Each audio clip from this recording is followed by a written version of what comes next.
Hello students, welcome back to my YouTube channel. ನಾನು ನಿಮಗೆ ಇವತ್ತಿನ ವಿಡಿಯೋದಲ್ಲಿ ಅಬ್ಸಾರ್ಪ್ಷನ್ ಅಥವಾ ಅಕ್ವಿಸಿಷನಲ್ಲಿ 10 ಮಾರ್ಕ್ಸಿನ ಪ್ರಾಬ್ಲಮ್ ಮಾಡಿಸ್ತಾ ಇದ್ದೀನಿ. ನೋಡಿ, ಕ್ವಶನಲ್ಲಿ ಅಬ್ಸಾರ್ಪ್ಷನ್ ಅಂತಲೂ ಕೊಡ್ತಾರೆ, ಅಥವಾ ಅಬ್ಸಾರ್ಬ್ಡ್ ಅಂತ ಬೇಕಾದರೂ ಕೊಡ್ಬೋದು, ಅಕ್ವೈರ್ಡ್ ಅಂತ ಬೇಕಾದರೂ ಕೊಡ್ಬೋದು. ಅಬ್ಸಾರ್ಪ್ಷನ್ ಅಂತಂದ್ರೆ ಒಂದೇ, ಅಕ್ವಿಸಿಷನ್ ಅಂತಂದ್ರೆ ಒಂದೇ, ನೆನ್ಪಿಟ್ಕೊಳ್ಳಿ.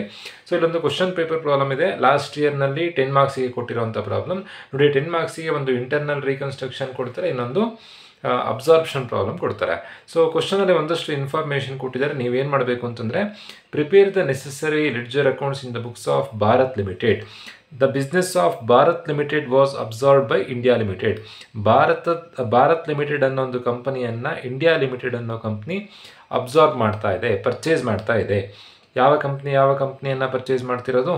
ಭಾರತ್ ಅನ್ನೋ ಕಂಪನಿಯನ್ನು ಇಂಡಿಯಾ ಅನ್ನೋ ಕಂಪ್ನಿ ಪರ್ಚೇಸ್ ಮಾಡ್ತಾ ಇದೆ. ಸೊ ನೀವೇನು ಮಾಡಬೇಕು? ಭಾರತ್ ಅನ್ನೋ ಕಂಪ್ನಿ ಮುಚ್ಚೋಗುತ್ತೆ, ಈಗ ಕ್ಲೋಸ್ ಡೌನ್ ಆಗುತ್ತೆ. ಭಾರತ್ ಕಂಪ್ನಿ ಹೋಗಿ ಕಂಪ್ನಿ ಇಂಡಿಯಾ ಕಂಪ್ನಿ ಪರ್ಚೇಸ್ ಮಾಡ್ತಿರೋದ್ರಿಂದ ಭಾರತ್ ಕಂಪ್ನಿ ಮುಚ್ಚೋಗುತ್ತೆ. ಇದು ಓಲ್ಡ್ ಕಂಪನಿ ಆಗುತ್ತೆ. ಇಂಡಿಯಾ ಕಂಪನಿ ನ್ಯೂ ಕಂಪನಿ ಆಗುತ್ತೆ. ಓಲ್ಡ್ ಕಂಪನಿಗೆ 8 ಜರ್ನಲ್ ಎಂಟ್ರಿ ಬರುತ್ತೆ, ನ್ಯೂ ಕಂಪನಿಗೆ 3 ಜರ್ನಲ್ ಎಂಟ್ರಿ ಬರುತ್ತೆ. ಏನೇನು ಮಾಡಲಿಕ್ಕೆ ಕೊಟ್ಟಿದ್ದಾರೆ? ಓಲ್ಡ್ ಕಂಪನಿಗೆ ಲೆಡ್ಜರ್ ಅಕೌಂಟ್ಸ್ ಮಾಡಿ ಅಂತ ಕೊಟ್ಟಿದ್ದಾರೆ, ನ್ಯೂ ಕಂಪನಿಗೆ ಜರ್ನಲ್ ಎಂಟ್ರಿ ಮಾಡಿ ಅಂತ ಕೊಟ್ಟಿದ್ದಾರೆ. ಒಂದಷ್ಟು ಇನ್ಫಾರ್ಮೇಷನ್ ಕೊಟ್ಟಿದ್ದಾರೆ. ನೋಡಿ, ಕ್ವಶನ್ನಲ್ಲಿ ಅಸೆಟ್ಟಿನ ಬಗ್ಗೆ ಮಾತ್ರ ಇನ್ಫಾರ್ಮೇಷನ್ ಕೊಟ್ಟಿದ್ದಾರೆ. ನೆಟ್ ಅಸೆಟ್ ಮೆಥಡಲ್ಲಿ ಪರ್ಚೇಸ್ ಕನ್ಸಿಡರೇಷನ್ ಮಾಡಬೇಕಾಗತ್ತೆ. ಬಟ್ ಈಗ ನೋಡಿ, ಕ್ಯಾಶ್ ಪೇಮೆಂಟ್ ಅಂತ ಕೊಟ್ಟಿದ್ದಾರೆ, ಶೇರ್ಸ್ ಬಗ್ಗೆ ಇನ್ಫಾರ್ಮೇಷನ್ ಕೊಟ್ಟಿದ್ದಾರೆ. ಹೀಗೆ ಕೊಟ್ಟಾಗ ನೆಟ್ ಪೇಮೆಂಟ್ ಮೆಥಡಲ್ಲಿ ನೀವು ಪರ್ಚೇಸ್ ಕನ್ಸಿಡರೇಷನನ್ನು ಕ್ಯಾಲ್ಕುಲೇಷನ್ ಮಾಡಬೇಕಾಗತ್ತೆ. ಫಸ್ಟ್ ಏನು ಕೊಟ್ಟಿದ್ದಾರೆ? A payment in cash at ₹40 for every shares in Bharat limited. So ನಾನು ಇಲ್ಲಿ in the form of cash ಅಂತ ಬರ್ಕೊಂಡಿದ್ದೀನಿ. ಪ್ರತಿ ಶೇರಿಗೆ ₹40 ಸಿಗ್ತಾ ಇದೆಯಂತೆ ಭಾರತ್ ಕಂಪ್ನಿಗೆ. ನೋಡಿ, ಭಾರತ್ ಕಂಪ್ನಿಯನ್ನು ಪರ್ಚೇಸ್ ಮಾಡಿದ್ದು ಯಾವುದು? India company. ಅಲ್ಲಿಗೆ ಭಾರತ್ ಕಂಪ್ನಿ ಕಂಪ್ಲೀಟಾಗಿ ಮುಚ್ಚೋಯಿತು. ಸೊ ಭಾರತ್ ಕಂಪನಿಯವರಿಗೆ ಇಂಡಿಯಾ ಕಂಪ್ನಿಯವ್ರು ದುಡ್ಡು ಕೊಡಬೇಕು. ಅವ್ರು ನೆಕ್ಸ್ಟ್ ಬಿಸ್ನೆಸ್ಸನ್ನು ರನ್ ಮಾಡಲಿಕ್ಕಿಲ್ಲ. ಭಾರತ್ ಕಂಪ್ನಿಯನ್ನು ನೆಕ್ಸ್ಟು ಇಂಡಿಯಾ ಕಂಪ್ನಿ ನೋಡ್ಕೊಳ್ತಾರೆ. ಸೊ ಭಾರತ್ ಕಂಪ್ನಿಗೆ ಪ್ರತಿ ಶೇರಿಗೆ ₹40 ಕೊಡಬೇಕಂತೆ. ಒಂದು ಶೇರಿಗೆ ₹40 ಹಾಗೆ ಪ್ರತಿ ಶೇರಿಗೆ. ಎಷ್ಟು ಶೇರ್ಸ್ ಇದೆ? 1000 ಶೇರ್ಸ್ ಇದೆ. ಸೊ 1000 × 40, 1000 × 40 ಮಾಡಿದಾಗ 40,000 ಆಗುತ್ತೆ. ಅದು in the form of cash. Next ಏನು ಕೊಟ್ಟಿದ್ದಾರೆ? In exchange of 4 shares in India limited of ₹50 each at a market value of ₹80 for every shares in Bharat limited.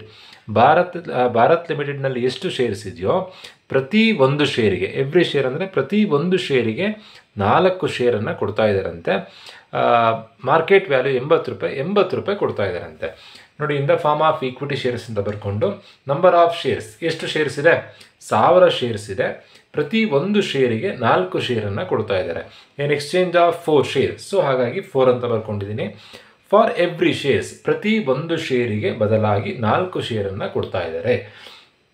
ಎಷ್ಟು ರೂಪಾಯಿ ಕೊಡ್ತಿದ್ದಾರೆ? At the market value of ₹80 ಕೊಡ್ತಾ ಇದ್ದಾರೆ. ಎಷ್ಟು ಶೇರ್ ಇದೆ ಅನ್ನೋದನ್ನು ಫಸ್ಟ್ ಬರ್ಕೊಳ್ಬೇಕು. Number of equity shares 1000. ಪ್ರತಿ ಒಂದು ಶೇರಿಗೆ 4 ಶೇರನ್ನು ಕೊಡ್ತಾ ಇದ್ದಾರೆ. ಎಷ್ಟು ಶೇರಿಗೆ ಎಷ್ಟು ಶೇರ್ ಕೊಡ್ತಿದ್ದಾರೆ ಅನ್ನೋದನ್ನು ನೆಕ್ಸ್ಟ್ ಬರ್ಕೊಳ್ಬೇಕು. ಒಂದು ಶೇರಿಗೆ ಎಷ್ಟು ರೂಪಾಯಿ ಕೊಡ್ತಿದ್ದಾರೆ ಅನ್ನೋದನ್ನು ಬರ್ಕೊಳ್ಬೇಕು. 1000 ಶೇರ್ ಇದೆ, ಒಂದು ಶೇರಿಗೆ 4 ಶೇರನ್ನು ಕೊಡ್ತಾ ಇದ್ದಾರೆ, ₹80 ಕೊಡ್ತಾ ಇದ್ದಾರೆ, 3,20,000 ಆಯಿತು. Next a further payment in cash of ₹110 for every debentures. ಮತ್ತೆ ಕ್ಯಾಶ್ ಪೇಮೆಂಟ್ ಮಾಡ್ತಾ ಇದ್ದಾರೆ. In the form of cash ಅಂತ ಬರ್ಕೊಂಡಿದ್ದೀನಿ. ₹110 ಕ್ಯಾಶ್ ಪೇಮೆಂಟ್ ಮಾಡ್ತಾ ಇದ್ದಾರೆ. ಯಾರಿಗೆ? ಡಿಬೆಂಚರ್ ಹೋಲ್ಡರ್ಸಿಗೆ. ಎಷ್ಟು ಡಿಬೆಂಚರ್ಸ್ ಇದೆ? ಒಟ್ಟು 1000 ಡಿಬೆಂಚರ್ಸ್ ಇದೆ. 1000 × 110 ಮಾಡಿದಾಗ 1,10,000 ಆಗುತ್ತೆ. ಸೊ ಟೋಟಲ್ ಪರ್ಚೇಸ್ ಕನ್ಸಿಡರೇಷನ್ 4,70,000 ಆಗುತ್ತೆ. ಸೊ ಅಲ್ಲಿಗೆ ಪರ್ಚೇಸ್ ಕನ್ಸಿಡರೇಷನ್ ಕ್ಯಾಲ್ಕುಲೇಷನ್ ಮಾಡಿ ಆಯಿತು. ಈಗ ಓಲ್ಡ್ ಕಂಪನಿ, ಯಾವುದು old company? Bharat limited old company. Old ಕಂಪನಿಗೆ ಲೆಡ್ಜರ್ ಅಕೌಂಟ್ ಮಾಡಬೇಕು. ಲೆಡ್ಜರ್ ಅಕೌಂಟ್ ಮಾಡೋದಕ್ಕಿಂತ ಮುಂಚೆ ಫಸ್ಟ್ ನೀವು ಜರ್ನಲ್ ಎಂಟ್ರಿ ಮಾಡ್ಕೊಳ್ಬೇಕಾಗತ್ತೆ. ಜರ್ನಲ್ ಎಂಟ್ರಿ ಮಾಡ್ಕೊಳ್ದೆ ಲೆಡ್ಜರ್ ಅಕೌಂಟ್ ಮಾಡಲಿಕ್ಕೆ ಕಷ್ಟ ಆಗುತ್ತೆ. ಫಸ್ಟ್ ಎಂಟ್ರಿ ಯಾವುದು? Realisation account debited to all assets account. All assets ಅಂದರೆ ಯಾವ್ದಾವ್ದಿದೆ? ಈಗ ಬಿಲ್ಡಿಂಗ್ ಇದೆ, ಮಿಷಿನರಿ ಇದೆ, ಡಿಟಾರ್ಸ್ ಇದೆ, ಸ್ಟಾಕ್ ಇದೆ, ಬ್ಯಾಂಕ್ ಇದೆ. ಅದೇ ಅಮೌಂಟನ್ನು ನಾನು ಇಲ್ಲಿ ಬರ್ಕೊಂಡಿದ್ದೀನಿ. Realisation account debited to building value ಎಷ್ಟಿದೆ? 75,000 ಇದೆ. ಮಿಷಿನರಿ ವ್ಯಾಲ್ಯೂ 1,50,000 ಇದೆ. Debtors 80, stock 90, bank 35. ಇಲ್ಲಿ PPD ಇದ್ದರೆ ಇಲ್ಲಿ ಬರೀಲಿಕ್ಕಿಲ್ಲ. PPDಯನ್ನು ಹೊರತುಪಡಿಸಿ ಉಳಿದಿದ್ದೆಲ್ಲದನ್ನು ಬರೀಬೇಕು. ಇವಿಷ್ಟನ್ನು ಟೋಟಲ್ ಮಾಡಿದಾಗ 4,30,000 ಬರುತ್ತೆ. ನೆಕ್ಸ್ಟ್ ಸೆಕೆಂಡ್ ಎಂಟ್ರಿ ಏನು? All liabilities account debited to realisation. All liabilities ಅಂದರೆ SR PRD ಅನ್ನು ಬಿಟ್ಟು ಶೇರ್ ಕ್ಯಾಪಿಟಲ್ ಬರೀಲಿಕ್ಕಿಲ್ಲ, ರಿಸರ್ವ್ಸ್ ಬರೀಲಿಕ್ಕಿಲ್ಲ, P&L ಅಕೌಂಟನ್ನು ಬರೀಲಿಕ್ಕಿಲ್ಲ. ಉಳಿಯೋದು ಯಾವುದು? Debentures, creditors, workman, SB account. ಇವಿಷ್ಟನ್ನು ಆ್ಯಡ್ ಮಾಡಿದಾಗ ಬರುವಂಥದ್ದು 1,40,000 amount. So next journal entry ಯಾವುದು, ನೆಕ್ಸ್ಟ್ ಇರೋ ಥರ್ಡ್ ಜರ್ನಲ್ ಎಂಟ್ರಿ ಯಾವುದು ಅಂತಂದರೆ new company account debited to realisation account. ಈಗ ನ್ಯೂ ಕಂಪನಿ ಯಾವುದು, ಭಾರತ್ ಅನ್ನೋ ಕಂಪ್ನಿಯನ್ನು ಪರ್ಚೇಸ್ ಮಾಡ್ತಿರೋದು ಇಂಡಿಯಾ ಕಂಪನಿ ನ್ಯೂ ಕಂಪ್ನಿ ಆಗುತ್ತೆ. 3ನೇ ಎಂಟ್ರಿ, 4ನೇ ಎಂಟ್ರಿ, 5ನೇ ಎಂಟ್ರಿಗೆ ಪರ್ಚೇಸ್ ಕನ್ಸಿಡರೇಷನ್ ಅಮೌಂಟ್ ಬರೀಬೇಕಾಗುತ್ತೆ. New company account debtor to realisation account. Purchase consideration amount ಎಷ್ಟು, 4,70,000. ಸೊ 4,70,000 ಬರೆದಿರುವಂಥದ್ದು.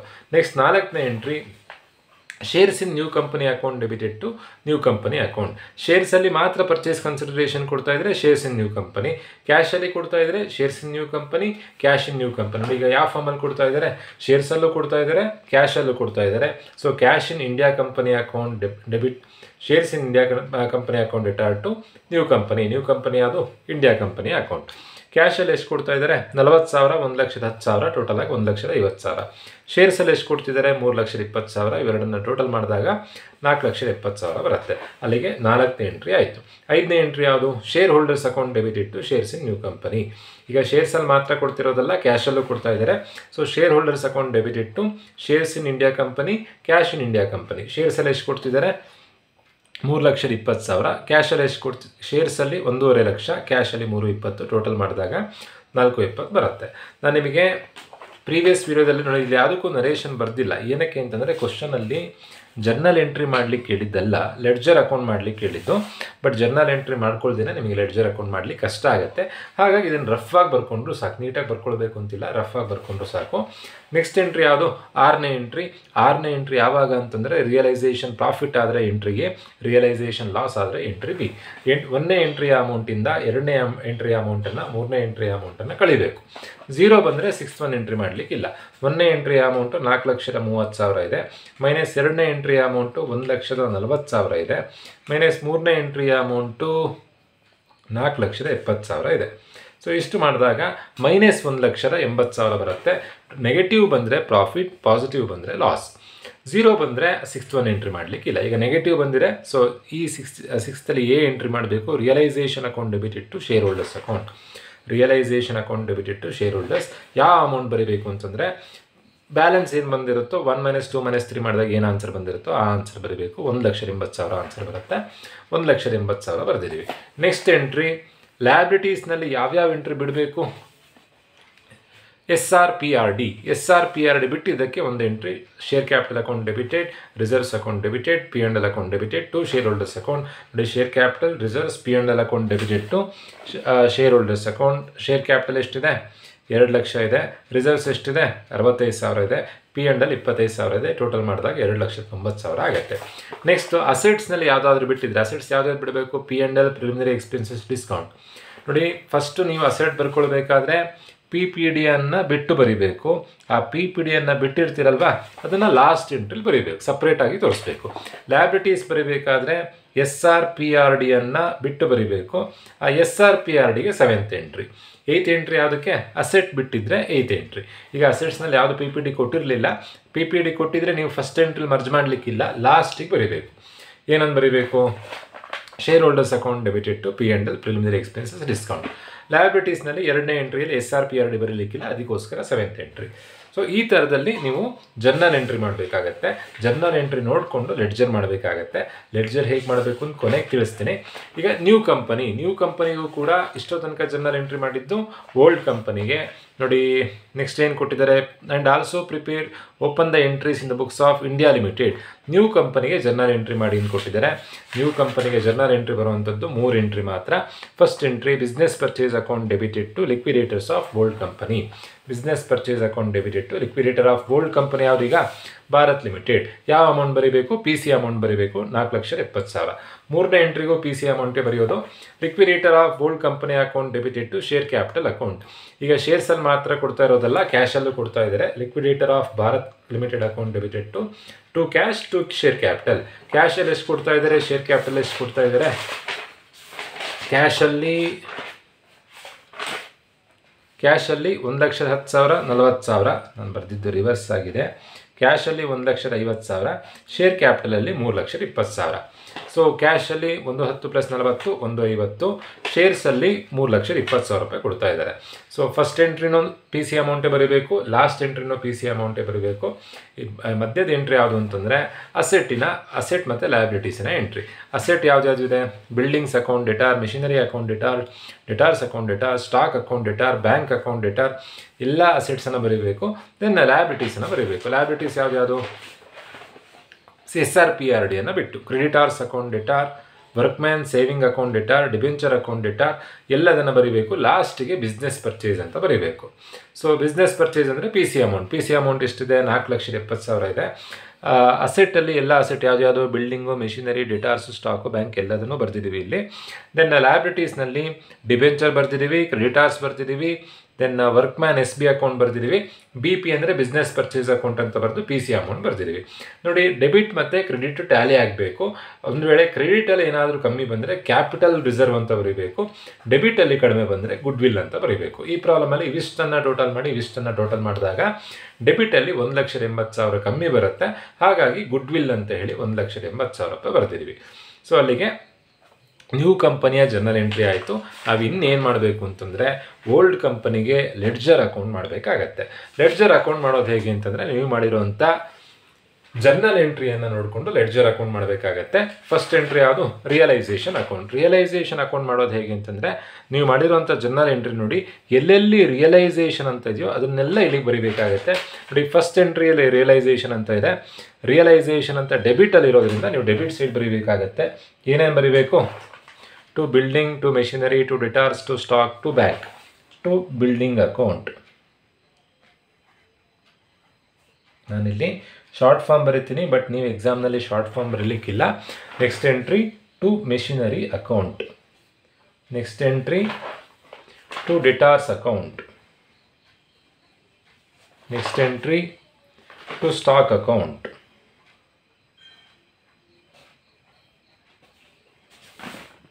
ನೆಕ್ಸ್ಟ್ ಸ್ಟಾಕ್ ಆದಮೇಲೆ ಟು ಬ್ಯಾಂಕ್ ಅಕೌಂಟ್. ಅಮೌಂಟ್ ಎಷ್ಟಿದೆ? ಬಿಲ್ಡಿಂಗಿಗೆ 75,000, ಮೆಷಿನರಿಗೆ 1,50,000, ಡೆಟಾರ್ಸಿಗೆ 80,000, ಸ್ಟಾಕಿಗೆ 90,000, ಟು ಬ್ಯಾಂಕ್ ಅಕೌಂಟ್ 35,000. ಅಲ್ಲಿಗೆ ಫಸ್ಟ್ ಎಂಟ್ರಿ ರಿಯಲೈಸೇಷನ್ ಆಯಿತು. ಸೆಕೆಂಡ್ ಎಂಟ್ರಿಲಿ ರಿಯಲೈಸೇಷನ್ ಅಂತ ಇದೆಯಾ? ಇದೆ, ಕ್ರೆಡಿಟಲ್ಲಿದೆ. ಸೊ ಕ್ರೆಡಿಟ್ ಸೈಡಿಗೆ ಬರೀಬೇಕು. ಏನಂತ ಬರೀಬೇಕು? By debentures, by creditors, by workman SB account ಅಂತ ಬರೀಬೇಕು. By debentures account. Debentures amount ಎಷ್ಟಿದೆ? 1,00,000 ಇದೆ. Next by creditors 30,000, by workman SB account 10,000. ಅಲ್ಲಿಗೆ ಸೆಕೆಂಡ್ ಎಂಟ್ರಿ ಆಯಿತು. Next third entry India company account debtor to realisation. ಇಲ್ಲೂ to realisation ಕ್ರೆಡಿಟಲ್ಲಿದೆ. So credit ಸೈಡಿಗೆ ಬರೀಬೇಕು. ಏನಂತ ಬರೀಬೇಕು? Realisation account credited by India company account, by India company account, by India limited account. ಇಲ್ಲಿ ಯಾವ ಅಮೌಂಟ್ ಇದೆ? 4,70,000 ಇದೆ. ಅದೇ ಅಮೌಂಟನ್ನು ಇಲ್ಲಿಗೆ ಬರೆದ್ರೆ ಆಯಿತು. ನೆಕ್ಸ್ಟ್ ಎಂಟ್ರಿಲಿ ರಿಯಲೈಸೇಷನ್ ಅಂತಿಲ್ಲ, ಬರೆಯೋದು ಬೇಡ. ಫಿಫ್ತ್ ಎಂಟ್ರಿಲೂ ರಿಯಲೈಸೇಷನ್ ಅಂತಿಲ್ಲ, ಬರೆಯೋದು ಬೇಡ. ಸಿಕ್ಸ್ತ್ ಎಂಟ್ರಿಲಿದೆ ರಿಯಲೈಸೇಷನ್ ಅಂತ ಡೆಬಿಟಲ್ಲಿದೆ. ಸೊ ಡೆಬಿಟ್ ಸೈಡ್ ಬರೀಬೇಕು. ಏನಂತ ಬರೀಬೇಕು? ಟು ಶೇರ್ ಹೋಲ್ಡರ್ಸ್ ಅಕೌಂಟ್ ಅಂತ ಬರೀಬೇಕು. ಟು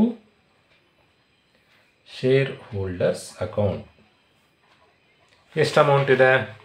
1,80,000 ಇದೆ. 1,80,000 ಬರೆದ್ರೆ ಆಯಿತು. ನೆಕ್ಸ್ಟ್ ಯಾವ ಎಂಟ್ರಿಲೂ ಕೂಡ ರಿಯಲೈಸೇಷನ್ ಅಂತ ಇಲ್ಲ, ಅಲ್ಲಿಗೆ ರಿಯಲೈಸೇಷನ್ ಅಕೌಂಟ್ ಕಂಪ್ಲೀಟ್ ಆಯಿತು. ಅದೇ ಥರನೇ ಇನ್ನು ಉಳಿದಿರೋಂಥ ಅಕೌಂಟ್ ಮಾಡಿದ್ರೆ ಆಯಿತು. 1,00,000 plus 30,000 plus 10,000 plus 4,70,000. The answer is 6,10,000. ಇಲ್ಲೂ ಅದೇ ಥರನೇ 75,000 plus 1,50,000 plus 80,000 plus 90,000 plus 35,000 plus 1,80,000. Answer 6,10,000. Next India limited account. India limited account ಮಾಡೋದು ಹೇಗೆ ಅಂತಂದರೆ ಎಲ್ಲೆಲ್ಲಿ ಇಂಡಿಯಾ ಲಿಮಿಟೆಡ್ ಅಂತ ಇದೆ, ಇಂಡಿಯಾ ಕಂಪನಿ ಅಂತಿದೆಯೋ ಅದನ್ನೆಲ್ಲ ಅಲ್ಲಿ ಬರೀಬೇಕು. ನೋಡಿ, ಥರ್ಡ್ ಎಂಟ್ರಿಲಿ ಇಂಡಿಯಾ ಕಂಪನಿ ಅಂತಿದೆ. ಫೋರ್ತ್ ಎಂಟ್ರಿಲಿ ಕ್ಯಾಶ್ ಇನ್ ಇಂಡಿಯಾ ಕಂಪನಿ ಅಂತಿದೆ, ಅದಾಗಲ್ಲ. ಇಂಡಿಯಾ ಕಂಪನಿ ಅಂತ ಇರೋದನ್ನೇ ನೋಡಬೇಕು. ಥರ್ಡ್ ಎಂಟ್ರಿಲಿದೆ. ನೆಕ್ಸ್ಟು ಫೋರ್ತ್ ಎಂಟ್ರಿಲಿ ಕ್ರೆಡಿಟಲ್ಲಿದೆ, ಟು ಇಂಡಿಯಾ ಕಂಪನಿ ಅಂತಿದೆ. ಫಿಫ್ತಲ್ಲಿ shares in India, cash in India ಅಂತಿದ್ರಾಗಲ್ಲ, ಇಂಡಿಯಾ ಕಂಪನಿ ಅಂತಲೇ ಇರಬೇಕು. ಇರೋದು ಥರ್ಡ್ ಎಂಟ್ರಿ, ಫೋರ್ತ್ ಎಂಟ್ರಿಲಿ ಮಾತ್ರ. ಥರ್ಡ್ ಎಂಟ್ರಿಲಿ ಡೆಬಿಟಲ್ಲಿದೆ, ಸೊ ಡೆಬಿಟ್ ಸೈಡಿಗೆ ಬರೀಬೇಕು. ಏನಂತ ಬರೀಬೇಕು ಡೆಬಿಟ್ ಸೈಡ್ನಲ್ಲಿ?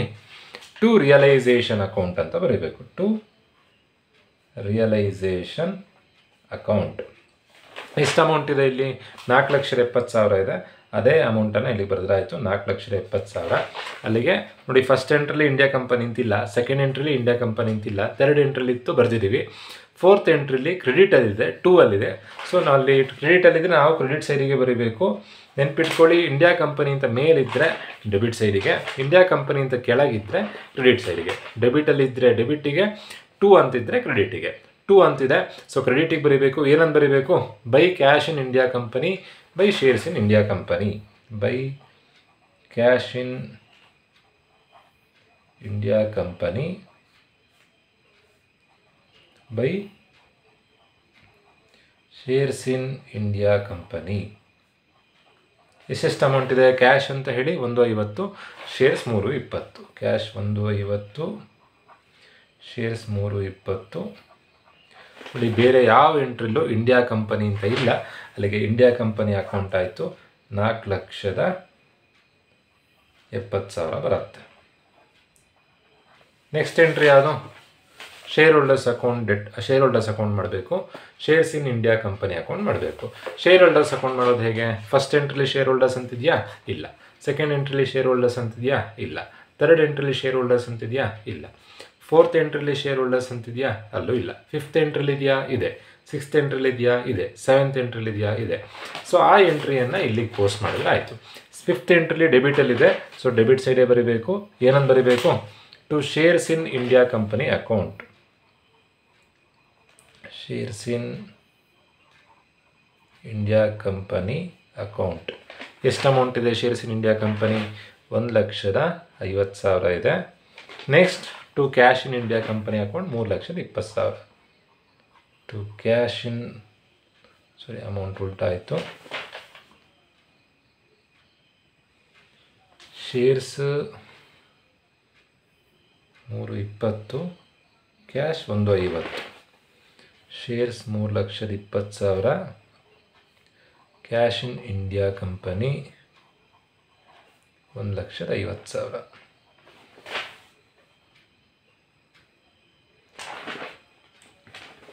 ಅಲ್ಲಿಗೆ ಫಿಫ್ತ್ ಎಂಟ್ರಿ ಆಯಿತು.